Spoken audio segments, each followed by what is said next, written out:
अक़वाल सय्यदना अलीउल मुर्तज़ा रज़ियल्लाहु अन्हु।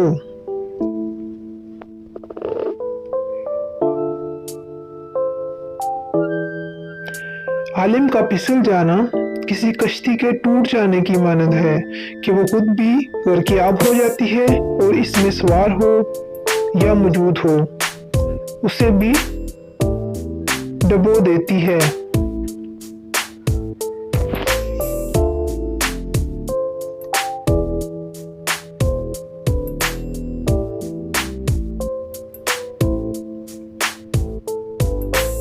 इंसान के अयूब में ये 4 चीज़ें शामिल हैं। नंबर 1 बुखल, नंबर 2 झूठ, नंबर 3 बदअखलाकी, नंबर 4 हिर्स और लालच।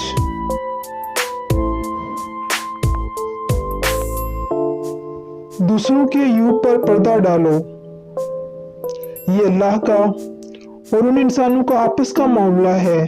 वो जिसे चाहेगा माफ फरमा देगा और वो तेरे अयूब को पोशीदा रखेगा।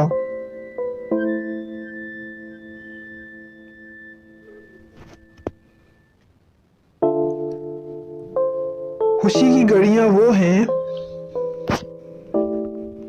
जो आपस में प्यार मोहब्बत से गुजरे।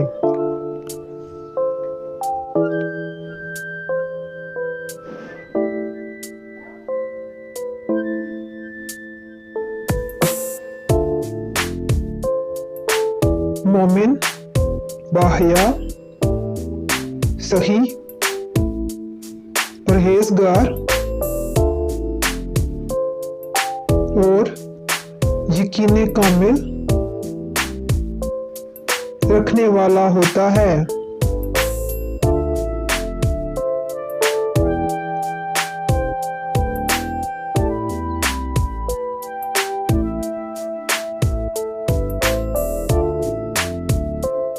मोमिन दुनिया देकर दीन महफूज रखते हैं, जबकि बदकार दीन बेचकर दुनिया की हिफाजत करते हैं।